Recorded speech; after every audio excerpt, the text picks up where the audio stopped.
India का national sport क्या है? जैसे हमारा national bird, national animal, what is the national sport of India? दीदी आपा हमर सुकुड़ा पोखरे हमर से तो धोड़िया पोखरे क्रिकेट क्रिकेट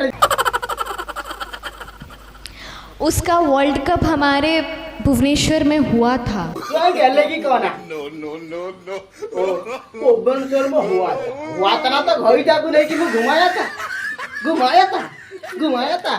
था ठाकू ए बाळा मो ओडिसा का आया नहीं ओडिया कहूना कि काली इंग्लिश रे हिंदी रे पका दाबी होते मु बेकर इंग्लिश रे हिंदी रे मोर आते नहीं छे बार कहउतनी ए बाळा ओडिसा में आसी होता क्या? ओ सॉरी मजा रे कहते but you have to know, this is a very easy question.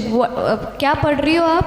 दीदी मु एबे अंगनवाड़ी रे पढुतनी अंगनवाड़ी रे 10 रिटायर हे कि मु एबे हमर से कलांडिया यूजीएम स्कूल पाठ पढुची commerce पढुची। Commerce and you don't know national sport of India? It's hockey.